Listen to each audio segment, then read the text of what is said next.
Just before we begin, I want to give you a really important number, 75. That's the percentage of small businesses that fail by their fourth year of business in Australia. That's 3 out of every 4 businesses. I've been invited here to speak to you today because I'm one of the lucky ones who hasn't failed. I've been in business for over 10 years now, and in that time I learned some important lessons which I believe have kept me in the 25% of surviving businesses. Today, I'm gonna share with you the 3 most important lessons I learned, so hopefully you can be in that 25% statistic too. Before we start, allow me to take a moment to introduce myself. My name is Kasia and I'm the founder and CEO of LH Agenda. At LH Agenda, we design personal growth and productivity tools to help women reach their full potential, create fulfilling careers, run successful businesses, and live purposeful lives. Our unique approach to designing planners and journals made us win some multiple awards, including the recent Gold Stevie Award for the Best Consumer Product at 2023 International Business Awards and the 2023 Hunter Business Awards in the Excellence in Micro Business category. What makes us different from other productivity brands is that we empower people to think of themselves as leaders. We use positive psychology, productivity, and mindset research and work closely with career, leadership, and life coaching experts. All our products are designed to change your thinking patterns, habits, and behaviors in a gentle but consistent way. They include leadership tips and empowering quotes to help people create daily life habits that in turn will make them better leaders. Our range includes life planners, self-coaching journals, meeting notebooks, and other productivity and mindfulness tools, including digital downloadable tools and online courses. Now, I'm not a life coach and I don't come from the life coaching world. I actually come from finance and accounting world, which seems absolutely bizarre for someone who makes inspirational planner for women. As a kid, I loved math. I used to win mathematical contests. I received sponsorship to study finance and management accounting, and I loved optimizing processes and improving productivity. Besides my work, I live in Newcastle with my husband Nino, our 2 boys, and the family corgi Happy. My husband now works alongside me, having made the decision to leave his previous job to join me in this exciting adventure. My first lesson is that to survive in business, you have to have a why and be passionate about what you do, because business is not always exciting and easy. I was born in Poland. You may have noticed I have an accent, and I came to Australia in 2008, where I began working in finance department as a management accountant. I was ambitious and focused on my career, but I wasn't truly happy or fulfilled. I felt something bigger and better was waiting for me. Have you ever felt like this? At work, I would often see women struggling with confidence and people doing jobs they didn't like. One day, a female colleague came to me and she was really disappointed that she didn't get a role that was available in our department. I asked her, "What did the boss say when you told him that you were interested?" She looked down at the floor, started fidgeting with her fingers and whispered, "I didn't tell him." This really bothered me. Despite being highly qualified and deserving, she had such a lack of confidence that she had never even had a conversation with him. She had hoped her hard work alone would speak for itself. At that same time of my life, I participated in a weekend workshop led by a life coach.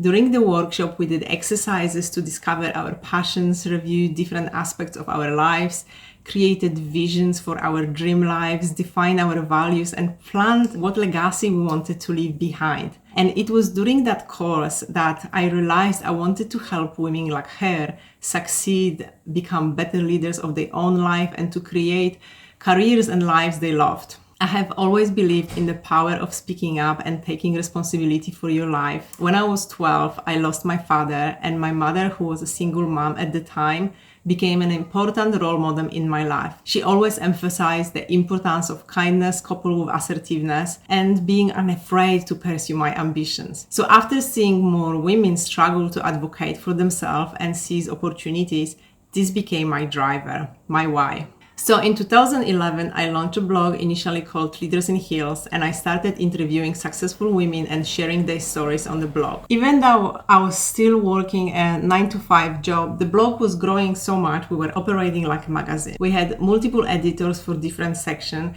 and we had an advertising agent who was providing us with regular ads and sponsored opportunities. We organized big events like this one, 50-50 Future Leaders, with sex discrimination commissioner chairing the event and chatting to 6 CEOs from blue chip companies about gender diversity. We had over 150,000 followers on Instagram in 2014, and our cumulative website views were in millions. But in 2014, our advertising agency suddenly closed down, taking 90% of our income away. Advertising was becoming more competitive, moving towards programmatic advertising, which is when the ads are bought through an automatic ad bidding software, and the commercial model just didn't survive.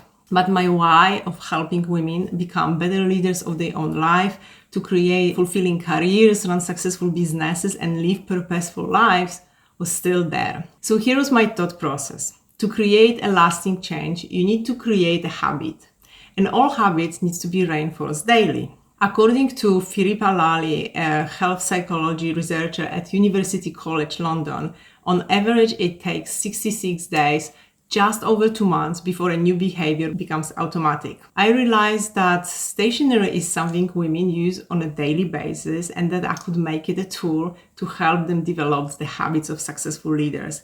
I wanted the stationery to share inspirational quotes, challenge them, and become part of their daily routine. Of course, it played on my mind that an accountant with English as her second language possibly wouldn't be cut out for starting a brand, but I had a passion and a burning desire to make things happen. And that's what I did. That's when we started transitioning to a product-based business.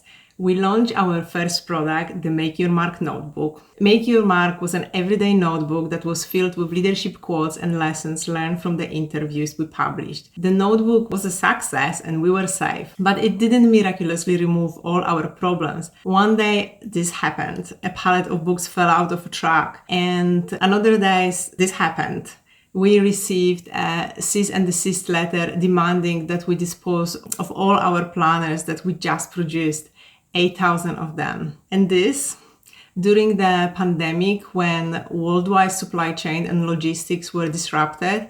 We received a bad batch of products. This meant we had to inspect each item individually for quality. And obviously life happens as well. My husband and I welcomed our first baby, which meant I had to work long hours with a baby strapped to me during the Christmas season. There were many times when I thought it would be just easier to work a 9-to-5 job. But when you're passionate about something, you just don't give up. You find a way.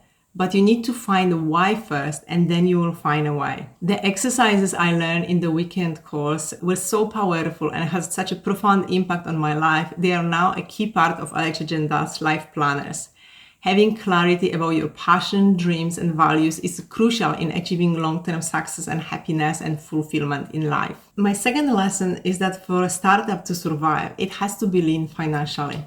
As I already mentioned, our first business model failed, but all my editors were freelancers and their payouts were commission-based.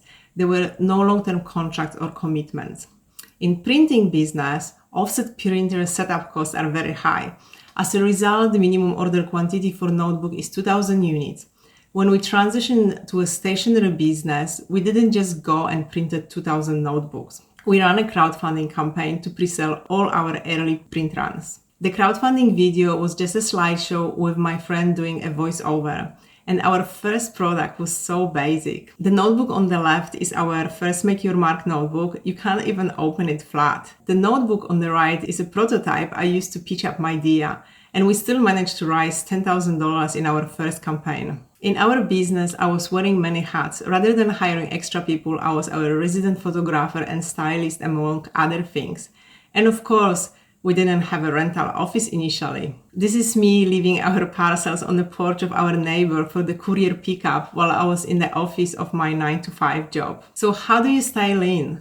It's simple. Don't spend money on the things you don't need. While I'm not suggesting you should handle everything in your business on your own, as that could lead to burnout, I want you to realize that it's okay to start small. As a qualified management accountant, I know that strong financial management is the most important part of the business. And weak financial management is what kills businesses.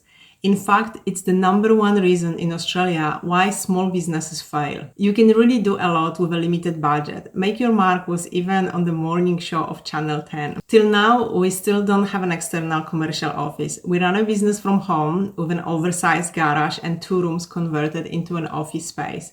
We rent an additional external storage only during peak season from November, when our major supplies come in for Christmas, and we move out by the end of January. So when a pandemic hit and corporate and event orders disappears, we just slow down. We were okay because we were lean. And the last lesson is, for the startup to survive, you as a business owner have to learn how to prioritize effectively. Let me share a personal story.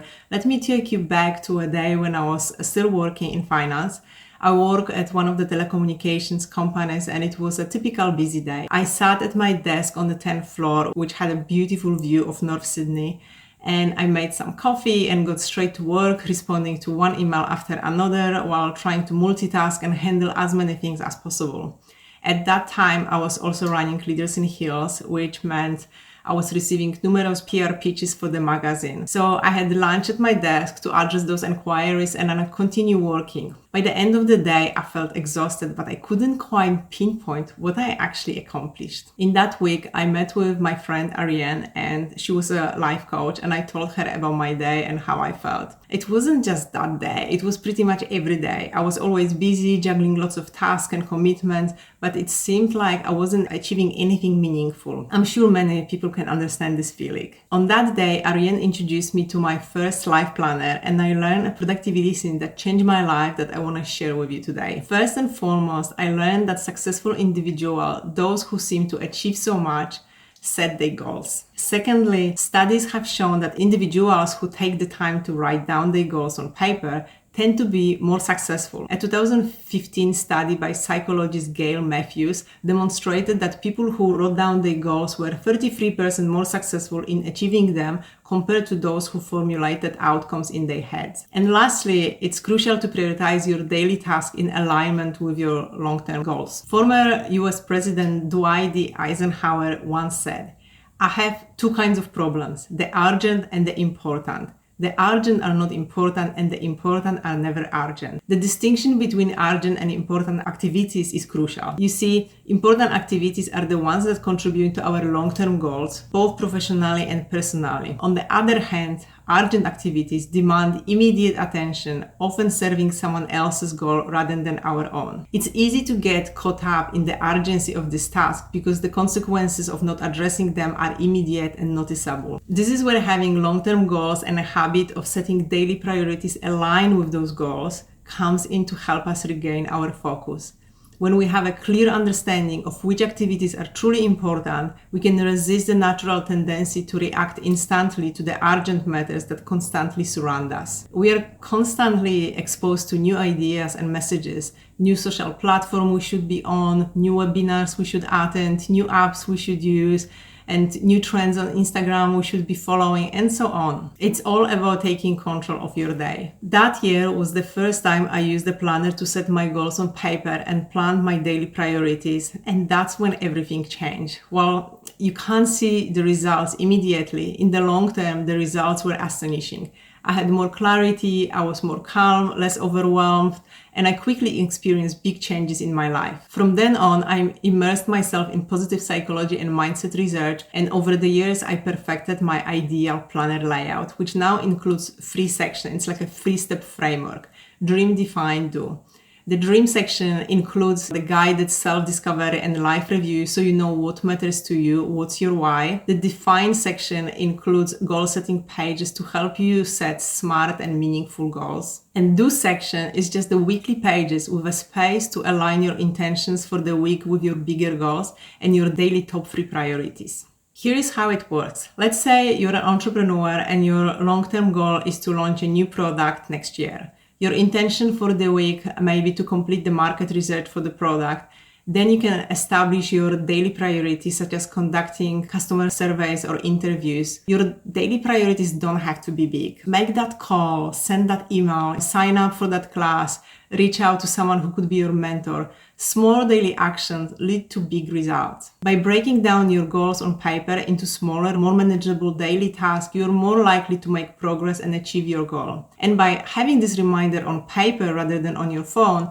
you're more likely to stay focused on your goal and avoid getting sidetracked by other task notifications or distractions. We all have the same number of hours in a day, and it's how we prioritize and utilize those hours that truly matter. The lesson to remember is writing down your goals and planning your day on paper is a powerful practice that can transform your business and life. It's a way to reclaim your focus, align your actions with your aspiration, and ultimately achieve the success you desire. And using a well-designed planner for clarity and focus will allow you to navigate through the noise and stay on track towards your goals. Summarizing, as a business who survived the small business statistic, I cannot stress enough how important these lessons were to me. Have a why, operate financially lean as much as you can, and prioritize effectively. I hope some of these lessons resonated with you and you will be able to take them and utilize in your business. If you are interested in implementing some of the life planning and productivity lessons from this talk, you can join the LH Agenda newsletter at lhagenda.com/welcome. And by signing up, you will receive complimentary passion discovery exercises, goal setting templates, live review pages, and other useful resources. And just before we finish, I want to share with you another really important number, 25. That's the percentage of businesses that do succeed past their 4th year. We were, and I hope this will be you too, because the world needs you and your agenda. Thank you.